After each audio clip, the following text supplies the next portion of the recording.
నమస్తే, welcome to 69 TV Telugu. నేను జితేంద్ర. బులెటిన్లోకి వెళ్లే ముందు హెడ్లైన్స్ చూద్దాం.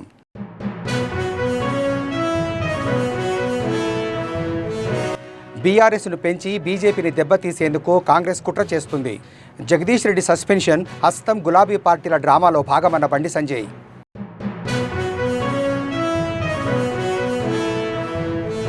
బీఆర్ఎస్ ఎమ్మెల్యే జగదీష్ రెడ్డిపై ఎస్సీ ఎస్టీ అట్రాసిటీ కేసు నమోదు చేయాలి. మొదటి నుండి బీఆర్ఎస్ పార్టీ దళితులను కించపరుస్తూనే ఉందన్న కాంగ్రెస్ నేతలు.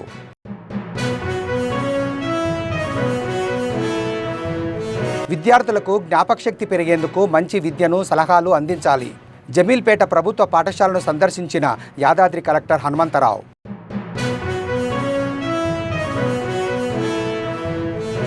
హైదరాబాద్ పాతబస్తీలో సిక్కు సాంప్రదాయంలో హోలీ ర్యాలీ. మత సామరస్యాలకు అతీతంగా ఫలహారాలు అందించిన ముస్లిం సోదరులు.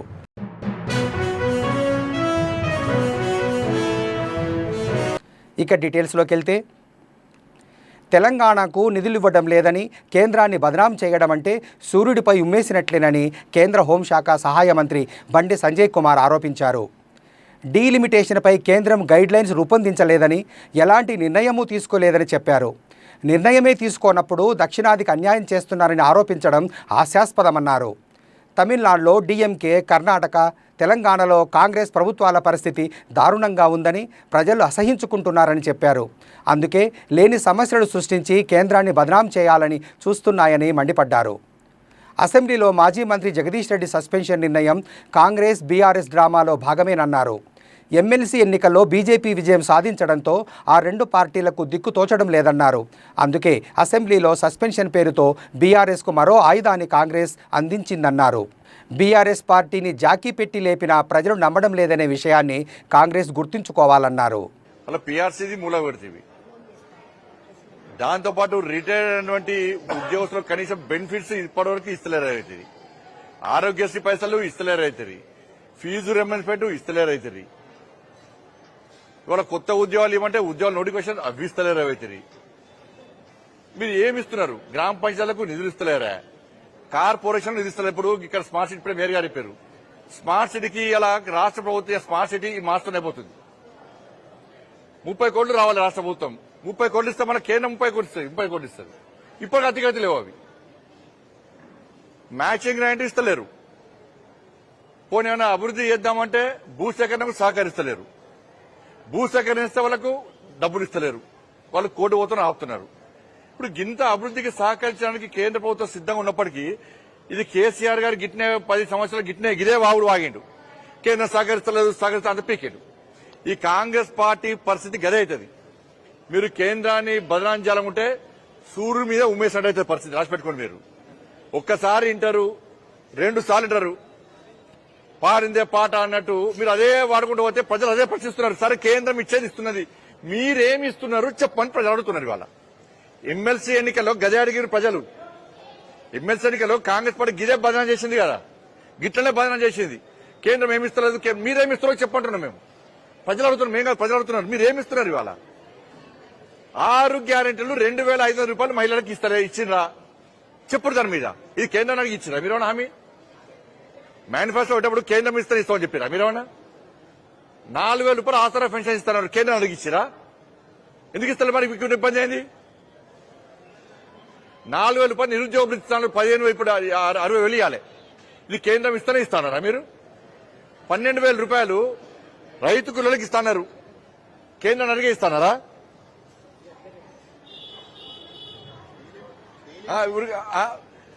అంటే ఏ స్కీమ్ అయినా కూడా ఈ 6 గ్యారెంటీలు కేంద్రం అడిగినా కేంద్రం ఇస్తారా? ఇది చెప్పండి. దాన్ని చెప్పండి. ఎందుకు ఇస్తారు? మీకు అన్నీ అడ్డంకి లేదు. దాని మీద మాట్లాడు ఫస్ట్. దాని మీద మాట్లాడక కావాలనే ఈడ ఏం రాజకీయాలు నడుస్తారని చెప్పి ఢిల్లీ ఓడు, మంత్రులను కలుసుడు, బంధనం చేసుడు. మీరు టైం ఇవ్వండి, మేము వస్తాం. 6 గ్యారెంటీ మీద చర్చ జరిగే దమ్ముందయ్యాలా? అఖిలపక్షం ఏర్పడేయండి. 6 గ్యారెంటీల మీద అసెంబ్లీలో చర్చ జరపండి. అరే, రైతులు 7 లక్షల ఎకరా 10 లక్షల ఎకరాల రైతు పంటలు ఎండిపోతే దాని గురించి అసలు చర్చ జరగదు. బీఆర్ఎస్ ఎమ్మెల్యే జగదీష్ రెడ్డిపై ఎస్సీ ఎస్టీ అట్రాసిటీ కేసు నమోదు చేయాలని నాచారం పోలీస్ స్టేషన్లో Nacharam division Congress SC cell నాయకుడు హెచ్ఆర్ మోహన్ ఫిర్యాదు చేశారు. ఈ సందర్భంగా ఆయన మాట్లాడుతూ మొన్న జరిగిన అసెంబ్లీ సమావేశాల్లో దళిత స్పీకర్ గడ్డం ప్రసాద్ పైన జగదీష్ రెడ్డి అనుచిత వ్యాఖ్యలను తీవ్రంగా ఖండిస్తున్నామన్నారు. మొదటి నుండి బీఆర్ఎస్ పార్టీ నాయకులు దళితులను కించపరుస్తూనే ఉన్నారని ఆగ్రహం వ్యక్తం చేశారు.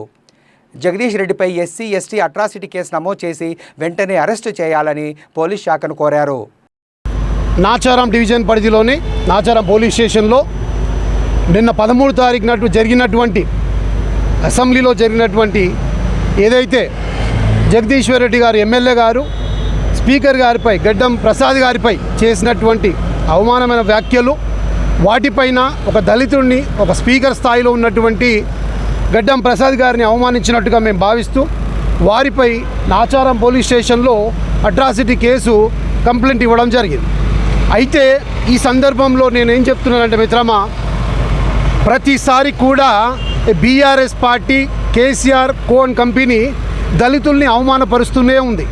గతంలో మీరు 10 సంవత్సరాలను గమనించినట్టయితే సిరిసిల్ల ప్రాంతంలో మొదలై సిరిసిల్లాలో లారీ ధ్వంసం కేసులో దళితులు నిరికించి వారిపై లారీలు ఎక్కించి వారిపై కేసులు పెట్టించి వారికి 3rd డిగ్రీ యూజ్ చేసి వాళ్ళని జైలు పాలు చేసినప్పుడు ఘన చరిత్ర కేటీఆర్ గారిది. దళితుల్ని అవమానపరుస్తూనే ఉంటారు. అదే రకంగా కేసీఆర్ గారు అదే కేసులో ఎవరైతే భారతదేశానికే జాతికే తలమానికైనటువంటి మా గొప్ప నాయకుడు బాబు జగజీవన్ రామ్ గారి కూతురు మాజీ లోక్సభ స్పీకర్ పార్లమెంట్ స్పీకర్ అయినటువంటి మీనా కుమారి గారు వారిని పరామర్శించడానికి రావడం వచ్చిన సందర్భంలో వారిని కూడా అవమానపరచడం జరిగింది. అదేవిధంగా మీరు చూసుకున్నట్టయితే సిరిసిల్లది అయిపోయింది, మీనా కుమారిని కానీ అవమానపరిచినారు. అదే మాదిరిగా ఏదైతే శ్రీనివాస్ గౌడ్ గారు మహబూబ్నగర్ జిల్లాలో ఒక బ్యాటరీ కంపెనీ విషయంలో దళితులు దరిద్రులని అవమానపరిచిన చరిత్ర కూడా కేసీఆర్ గారిదే. అట్లాగే మీరు చూసుకున్నటువంటి కంటోన్మెంట్ విషయంలో సాయన్న గారు దాదాపు 5 పర్యాలు అంటే దాదాపు 20 సంవత్సరాలు ఎమ్మెల్యేగా ఉన్నటువంటి ఒక దళిత ఎమ్మెల్యే గారు వాళ్ళు చనిపోయిన సమయంలో కనీసం వారి అంత్యక్రియలు హాజరు కాకపోగా వారికి అధికార లాంఛనలతో చేయలేదు. కానీ ఆంధ్రలో వచ్చినటువంటి కైకాల సత్యనారాయణ, సూపర్ స్టార్ కృష్ణ, మా కృష్ణంరాజు వాళ్ళని మట్టుకు అంత్యక్రియలు చేయడం జరిగింది. దళిత జాతి ఆనిముత్యమైనటువంటి సాయన్న గారి అంత్యక్రియలు కూడా అధికారికంగా చేయలేదు. అదే మాదిరిగా వాళ్ళ పార్టీలో చెందినటువంటి రాజయ్య గారిని కూడా 1 నెల రోజులు మినిస్టర్ ఇచ్చి ఆయన చేస్తున్నటువంటి గొప్ప పనులు చూసి ఓర్వలేక దళిత జాతిపై వారిపై దళిత జాతి అంటే ఒక పురుగుల కంటే హీనంగా చూస్తున్నటువంటి బీఆర్ఎస్ పార్టీ తనను కూడా మంత్రి పదవి నుండి తీసేయడం జరిగింది. విద్యార్థులకు జ్ఞాపకశక్తి పెరిగేందుకు మంచి విద్యను సలహాలను అందించాలని యాదాద్రి భువనగిరి జిల్లా కలెక్టర్ హనుమంతరావు అన్నారు. బీబీనగర్ మండలం జమిలిపేట జిల్లా పరిషత్ ఉన్నత పాఠశాలను కలెక్టర్ సందర్శించి జమిలిపేట జిల్లా పరిషత్ ఉన్నత పాఠశాలను కలెక్టర్ సందర్శించి ఆర్టిఫిషియల్ ఇంటెలిజెన్స్ సపోర్ట్ FLN ప్రోగ్రాంను ప్రారంభించారు. ఈ సందర్భంగా విద్యార్థులకు మంచి సూచనలు సలహాలు ఇవ్వడం ద్వారా వారికి అవగాహన శక్తి కలిగి జ్ఞాపకశక్తి పెరిగి చదువులో ముందుంటారని తెలిపారు. విద్యార్థులకు కలెక్టర్ స్వయంగా పలు సలహాలు ఇస్తూ నేర్పించడం జరిగింది. విద్యార్థులందరూ మంచిగా చదువుకొని జీవితంలో ఉన్నత స్థాయికి ఎదగాలని కలెక్టర్ హనుమంతరావు సూచించారు. హైదరాబాద్ పాతబస్తీలో హోలీ పండుగ మరుసటి రోజు సిక్కు సాంప్రదాయం ప్రకారం సిక్కు సోదరీమణులు కిషన్ బాగ్ నుండి ర్యాలీ నిర్వహించారు. ఈ సందర్భంగా స్థానిక ముస్లిం సోదరులు వారికి ఫలహారాలు అందించారు. మత సామరస్యానికి ఐకమత్యానికి నిదర్శనంగా ఈ దృశ్యాలు కనిపించాయి. ఈ ర్యాలీలో ఎటువంటి అవాంఛనీయ సంఘటనలు జరగకుండా పోలీసులు భారీ బందోబస్తు ఏర్పాటు చేశారు.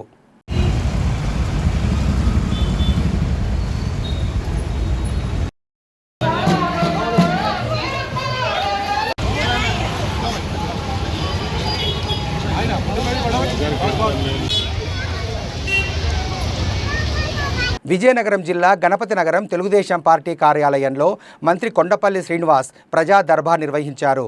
నియోజకవర్గంలోని పలు ప్రాంతాల నుంచి వచ్చిన ప్రజలు తమ సమస్యలను వినతుల రూపంలో మంత్రికి అందజేశారు. ప్రధానంగా గణపతి నగరంలో గత ప్రభుత్వంలో మంజూరు చేసిన కాలనీలో మౌలిక సదుపాయాలు కల్పించాలని కాలనీవాసులు కోరారు. ముఖ్యమంత్రి ఆదేశాల మేరకు ప్రతి వారం ప్రజా దర్బార్ నిర్వహించి ప్రజలకు అందుబాటులో ఉంటామని తెలిపారు.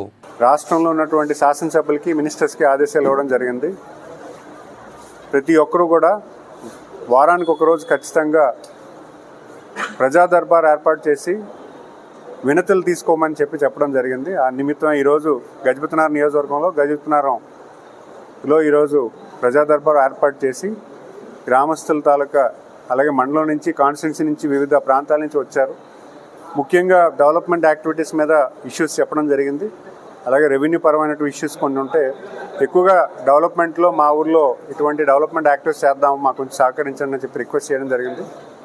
అలా అవన్నీ కూడా పరిశీలించడానికి పైన ఆఫీసర్స్కి ప్రాసెస్ చేసే విధానాన్ని తీసుకొచ్చి వెంటనే కార్యాచరణకి మా ఆఫీస్ ద్వారా వెళ్తుందని తెలియజేసుకుంటున్నాను. పెద్దపల్లి జిల్లా అంతర్గాం మండలం బ్రాహ్మణపల్లి వద్ద మట్టి టిప్పర్ ఢీకొని కుమార్ అనే వ్యక్తి మృతి చెందాడు. మృతుడి కుటుంబానికి న్యాయం చేయాలంటూ గ్రామస్తులు, బంధువులు ఆందోళనకు దిగారు. అతివేగంగా అధిక లోడుతో నిబంధనలకు విరుద్ధంగా మట్టి లారీలు నడుస్తున్నాయని, దీంతో వాహనదారులు అనేక ప్రమాదాలకు గురవుతున్నారని ఆగ్రహం వ్యక్తం చేశారు. మట్టి దందా పట్ల అధికారులు నిర్లక్ష్యం చేస్తున్నారని, దీంతో తరచూ ప్రమాదాలు జరుగుతున్నాయని గ్రామస్తులు ఆగ్రహం వ్యక్తం చేశారు. అధికారులు వెంటనే చర్యలు తీసుకొని బాధిత కుటుంబానికి న్యాయం చేయాలని డిమాండ్ చేశారు. ఏదైతే పెద్దంపేట గ్రామస్తుడు మేరుగు కుమార్ గౌడ్ గారు ఏదైతే బ్రాహ్మణపల్లి ఎండి ఆఫీస్ దగ్గర మట్టి లారీ స్పీడ్గా వచ్చి ఓవర్లోడ్ తోటి వచ్చి ఆయన యొక్క ప్రాణాలు బలి తీసుకున్నది. ఇక్కడ గత చాలా రోజులుగా అక్రమంగా మట్టి రవాణా జరుగుతూ ఉన్నది. అదేవిధంగా బూడిద కూడా అక్రమ రవాణా జరుగుతూ ఉన్నది. దీని మీద అనేక సార్లు అధికారులకు మేము చెప్తా పోయినా కానీ ఏ విధమైన అనుమతులు లేకుండా ఓవర్లోడ్ తోటి యొక్క లారీలు నడిచి ఇక్కడ ఉన్నటువంటి ప్రజల ప్రాణాలు తీసుకుంటుంది. ముఖ్యంగా ఏదైతే మురుమూరులో మట్టి తీస్తున్నటువంటి కాంట్రాక్టర్లు ఉన్నారో వాళ్ళ మీద గత 15 రోజులుగా మేము అధికారులకు కలవడం జరుగుతూ ఉన్నది. అది అనైతికము. ఆ విధంగా మట్టి రవాణా అనేది దాని మీద సరైన అనుమతులు లేవు. ఇది మోసపూరితమైనటువంటి కాంట్రాక్టర్లు ఇట్లా దోసుకపోతారు. దీంట్లో ప్రజాప్రతినిధులకు అధికారులకు ప్రమేయం ఉన్నదని మేము పదే చెప్పినా కానీ ఇవాళ ఒక మట్టి లారీ చేయబట్టి ఒక నిండు ప్రాణం బలి అయింది. దీనికి ఎవరు బాధ్యత వహిస్తారు? ప్రభుత్వం వహిస్తుందా? ప్రభుత్వ అధికారులు వహిస్తారా? ఇక్కడ ఎమ్మెల్యే వహిస్తాడా? దీనికి సమాధానం చెప్పాలని చెప్పేసి మేము డిమాండ్ చేస్తా ఉన్నాం. అంబేద్కర్ కోనసీమ జిల్లా అమలాపురం రూరల్ మండలం ఈదరపల్లికి చెందిన అడపా ప్రసాద్ పిఠాపురం జయకేతన సభకు వెళ్లి తిరిగి వస్తూ గుండెపోటుతో మృతి చెందాడు. పిఠాపురం చిత్రాడ జనసేన ఆవిర్భావ దినోత్సవ సభకు వెళ్లి తిరిగి వస్తూ బస్సులోనే మృతి చెందిన సంఘటనపై పార్టీ అధినేత పవన్ కళ్యాణ్ దిగ్భ్రాంతి వ్యక్తం చేశారు. మృతుని కుటుంబానికి పార్టీ అన్ని విధాల అండగా ఉంటుందని హామీ ఇచ్చారు. పవన్ కళ్యాణ్ ఆదేశాలతో P Gannavaram Janasena MLA Giddi Satyanarayana, Kothapeta incharge Bandaru Srinivas, Amalapuram Janasena నాయకులు మృతుని కుటుంబాన్ని పరామర్శించి 2 లక్షల రూపాయలు ఆర్థిక సాయం అందించారు. ఈ సందర్భంగా ఎమ్మెల్యే మాట్లాడుతూ జనసేన కుటుంబంలో ఎవరికైనా ఆపద వస్తే ఆదుకోవడంలో పార్టీ ముందుంటుందని ఎమ్మెల్యే గిడ్డి సత్యనారాయణ తెలిపారు. అమలాపురం రూరల్ గ్రామం ఈదరపల్లి గ్రామంకి రావడం జరిగింది. అనుకోని రీతిగా నిన్న ఒక అవాంఛనీయ సంఘటన జరగటం వల్ల ఈరోజు ఇక్కడికి రావడం జరిగింది. ఎందుకనంటే జనసేన పార్టీ ఆవిర్భావ సభ 12వ ఆవిర్భావ సభకు వచ్చినటువంటి జన సైనికుల్లో ఒక జన సైనికుడు తను అక్కడ ఉన్నటువంటి పరిస్థితుల్లో హార్ట్ అటాక్ వచ్చి చనిపోయిన కారణంగా రాత్రి లేటుగా తెలిసింది మాకు. దాని గురించి ఈ అమలాపురంలో ఉన్నటువంటి జనసేన పార్టీ నాయకులు మరియు ఈ పార్లమెంటరీ పరిధిలో ఉన్నటువంటి ఇన్ఛార్జ్ అయినటువంటి మా బండారు శ్రీని గారితో పాటు మేమంతా ఇక్కడికి వచ్చి ఈ బాధితుడు ఎవరైతే ఉన్నారో అడపా దుర్గా ప్రసాద్ వాళ్ళ ఇంటికి వచ్చి మా పార్టీ అధినాయకులైనటువంటి పవన్ కళ్యాణ్ గారి ఆదేశాల మేరకు ఆ బాధిత కుటుంబానికి ఓదార్పుగా 2 లక్షల రూపాయలు అమౌంట్ ఇవ్వమంటే 1 లక్ష రూపాయలు చెక్కు, 1 లక్ష రూపాయలు క్యాష్ ఇవ్వడం జరిగింది. ఇది మా అధినాయకుడైనటువంటి పవన్ కళ్యాణ్ గారు ఈ ప్రజల పట్ల, పేదవాళ్ళ పట్ల చూపేటటువంటి ఈ యొక్క సేవా కార్యక్రమం. ఇది ఎవరైతే ఆపదలు ఉంటారో వాళ్ళని ఆదుకోవటమే జనసేన పార్టీ యొక్క ఆశయం. ఆ క్రమంలోనే ఈరోజు ఇక్కడికి వచ్చి వాళ్ళ తల్లిగారికి అందజేయడం జరిగింది. అమలాపురం నియోజకవర్గం ఈదరపల్లి గ్రామంలో మన గన్నవరం శాసనసభ్యులు గిడ్డి సత్యనారాయణ గారు, నేను ఈరోజు అలాగే అమలాపురం నియోజకవర్గ జనసేన నాయకులందరూ కలిసి రావడం జరిగింది. దురదృష్టవశాత్తు ఏదరపల్లి గ్రామానికి చెందిన అడపా దుర్గాప్రసాద్ అనే జన సైనికుడు 12వ ఆవిర్భావ దినోత్సవం సందర్భంగా పిఠాపురం నుంచి వెళ్ళి ఆ ఉత్సవంలో పాల్గొని వస్తూ దారిలో బస్సులో వారు ప్రయాణం చేస్తూ దురదృష్టవశాత్తు కార్డియాక్ అరెస్ట్ ద్వారా మరణించడం అయితే జరిగింది. వారికి మన జనసేన పార్టీ తరఫున మన జనసేన పార్టీ అధ్యక్షులు పవన్ కళ్యాణ్ గారు కూడా వెంటనే తీవ్ర విచారం వ్యక్తం చేస్తూ ప్రెస్ నోట్ కూడా రిలీజ్ చేయటం, అదేవిధంగా మీరు వెంటనే వెళ్ళి శాసనసభ్యులు గిడ్డి సత్యనారాయణ గారు మీరందరూ వెళ్ళి వెంటనే ఆ కుటుంబాన్ని ఆదుకోవాలి మన జన సైనికుని చెప్పి వారు ఆదేశించడం, వారి ఆదేశాల మేరకు ఈరోజు ఎదరపల్లి గ్రామం వెంటనే వచ్చి మేము జనసేన పార్టీ పవన్ కళ్యాణ్ గారి ఆదేశాల మేరకు 2 లక్షల రూపాయలు వారి కుటుంబానికి అంటే వారి అమ్మగారికి సహాయంగా అందించడం జరిగింది. కానీ ఆ కుటుంబాన్ని మనం కొంతవరకు చన్నీళ్ళలో వేడినీళ్ళుగా సాయం అన్నట్టుగా వారిని తేలేం, కానీ మన పార్టీ తరపున వారికి ఈ రకంగా సహాయం అందించడం జరిగిందని చెప్పి తెలియజేసుకుంటాం. యాదాద్రి జిల్లా బీబీనగర్ డబుల్ బెడ్రూమ్ ఇండ్ల దగ్గర ఉన్న డంపింగ్ యార్డ్ను తరలించాలని సిపిఎం జిల్లా కమిటీ సభ్యులు కోమటిరెడ్డి చంద్రారెడ్డి డిమాండ్ చేశారు. సిపిఎం ఆధ్వర్యంలో పోరుబాట కార్యక్రమంలో భాగంగా లెప్రసీ కాలనీ డబుల్ బెడ్రూమ్ ఇండ్ల దగ్గర ఉన్న డంపింగ్ యార్డ్ను పరిశీలించారు. ఈ సందర్భంగా ఆయన మాట్లాడుతూ ఇండ్లకు ఆనుకొని ఉన్న డంపింగ్ యార్డ్ వల్ల కాలనీ ప్రజల దుర్వాసనతో అనారోగ్యాల పాలవుతున్నారని ఆవేదన వ్యక్తం చేశారు. రానున్న కాలంలో నిర్మాణమై ఉన్న డబుల్ బెడ్రూమ్ ఇళ్లలోకి వచ్చే ప్రజలకు కూడా తీవ్రమైన అసౌకర్యం కలుగుతుందన్నారు. ఇక్కడి నుండి డంపింగ్ యార్డ్ను తరలించి ఈస్ట్ సిటీలోని సర్వే నెంబర్ 42లో గల 16 ఎకరాల ప్రభుత్వ భూమిలోకి కానీ పెద్ద కంచెలోకి కానీ మార్చాలని సూచించారు. ఇలా బీబీనగర్ ఉన్నటువంటి చెత్త చెదారం అంతా డంపింగ్ యార్డు ఇక్కడ ఏర్పాటు చేయడం వల్ల ఇలా లిప్రసీ కాలంలో ఉన్నటువంటి ప్రజలకి ఇబ్బందులు వస్తున్నాయి, అనారోగ్యాల పాలవుతున్నారు. అట్లనే ఈ డబుల్ బెడ్రూమ్లకు వచ్చేటువంటి కుటుంబాలకు కూడా రేపు ఇబ్బంది జరగబోతున్నది. వెంటనే ఈ డంపింగ్ యార్డ్ని ఇక్కడి నుంచి మార్చాలనేది ఇలా సిపిఎం పార్టీ పోరుబాటులో భాగంగా మేము ప్రభుత్వాన్ని, గ్రామ పంచాయతీ సెక్రటరీకి, అట్లాగే ఎంపీఓకు, పాలకవర్గానికి మేము డిమాండ్ చేస్తూ ఉన్నాం. పాలకవర్గం ఇప్పుడు ప్రస్తుతం లేకపోయినా రాబోయే ఎన్నికల తర్వాతైనా పాలకవర్గం ఏర్పడుతుంది కాబట్టి దీని ప్రధానమైన బాధ్యత ఇలా గ్రామ పంచాయతీ సెక్రటరీ, స్పెషల్ ఆఫీసర్ బాధ్యత వహించి ఇక్కడ ఉన్నటువంటి డంపింగ్ యార్డ్ ఏదైతుందో ఆ డంపింగ్ యార్డ్ని మొత్తం ఇక్కడి నుంచి మార్చాలి, తరలించాలి. ఇక్కడ ఆల్టర్నేటివ్ కూడా ప్రభుత్వ స్థలాలు ఉన్నటువంటి మా దృష్టిలో ఉన్నాయి. ఇలా ఈసీసీటీ పరిధిలో ఉన్నటువంటి 42 సర్వే నెంబర్లో 16 ఎకరాల భూమి ప్రభుత్వ భూమి ఉన్నది. అందులో గతంలో ఇలా రెవెన్యూ ఎంప్లాయీస్కి ఇచ్చడం అనేది చెప్పారు. దాంట్లో ఇళ్ళ నిర్మాణం అయితే కాలేదు. అక్కడైనా ఉపయోగించుకోండి, ఇళ్లకు దూరంగా ఉన్నది. లేదు పెద్ద కంచె ఉన్నది, ఆ పెద్ద కంచె 100 ఎకరాల భూమి ఉన్నది, అది ఊరికి దూరాన్ని ఉంటుంది. ఎవరికి ఇబ్బంది లేకుండా ఆ డంపింగ్ యార్డ్ని అక్కడికైనా, ఆ పెద్ద కంచెలకైనా, లేదు 42 సర్వే నెంబర్ ఈస్ట్ సిటీలో ఉన్నటువంటి భూములకైనా మార్చాలని ఇలా సిపిఎం పార్టీ డిమాండ్ చేస్తామని. బ్యాంక్ అధికారుల వేధింపులతో ఒక వస్త్ర వ్యాపారి కుటుంబం ఆత్మహత్యాయత్నం చేసింది. వరంగల్ చౌరస్తాలో చిలుకూరి క్లాత్ స్టోర్ బ్రదర్స్ కుటుంబ సభ్యులు తమ దుకాణం ముందు పెట్రోల్ పోసుకొని ఆత్మహత్యకు ప్రయత్నించారు. ఘటనలో 2కి తీవ్ర గాయాలయ్యాయి. వెంటనే స్పందించిన స్థానికులు, పోలీసులు వారిని రక్షించి చికిత్స నిమిత్తం ఆసుపత్రికి తరలించారు.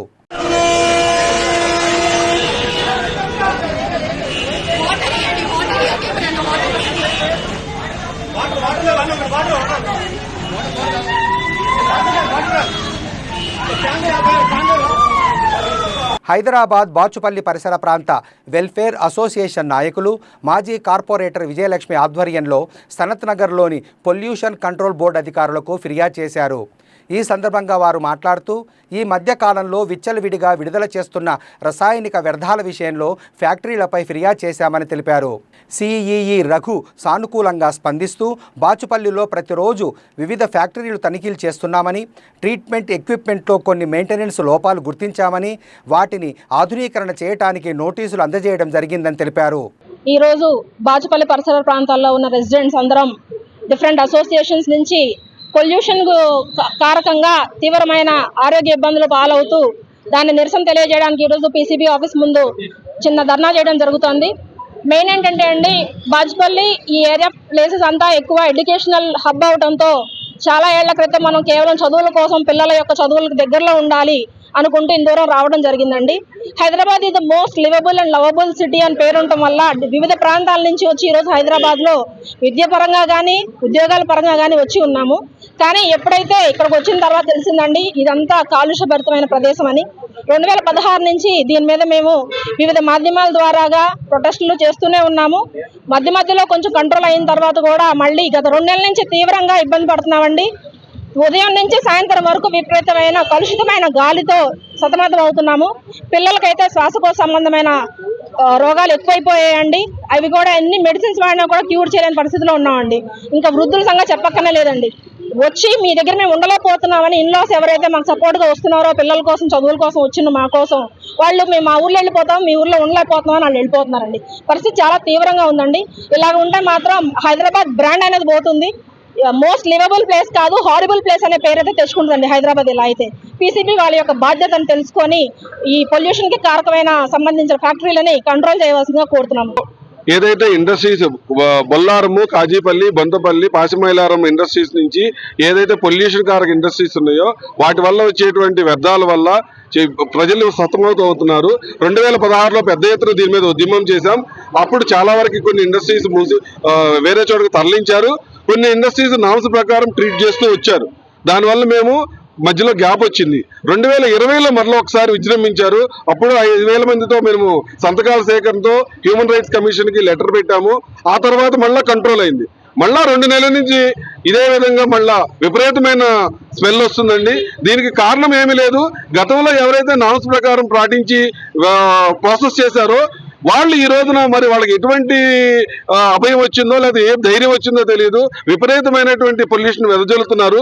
దీనివల్ల మాకు పిల్లలు కానీ పెద్దవాళ్ళు కానీ బయటకు వచ్చే పరిస్థితి లేదు. దీనిని పొల్యూషన్ బోర్డు వాళ్ళు కనుక సక్రమంగా పోలీసింగ్ సిస్టమ్ కనుక నిర్వహించి విజిలెన్స్ వ్యవస్థ కరెక్ట్గా ఉంటే మాత్రం మరలా కంట్రోల్లోకి వస్తారు. బులెటిన్ ముగించే ముందు హెడ్లైన్స్ మరోసారి.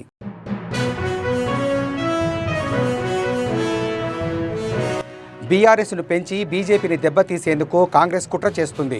జగదీష్ రెడ్డి సస్పెన్షన్ హస్తం గులాబీ పార్టీల డ్రామాలో భాగమన్న బండి సంజయ్.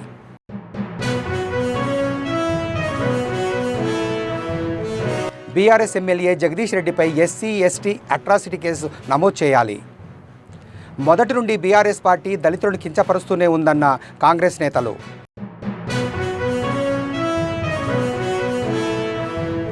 విద్యార్థులకు జ్ఞాపకశక్తి పెరిగేందుకు మంచి విద్యను సలహాలు అందించాలి. జమీల్పేట ప్రభుత్వ పాఠశాలను సందర్శించిన యాదాద్రి కలెక్టర్ హనుమంతరావు.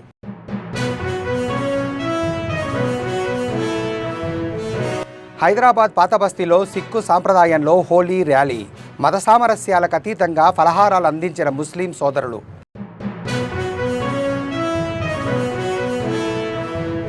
మరిన్ని అప్డేట్స్ కోసం చూస్తూనే ఉండండి 69 టీవీ తెలుగు.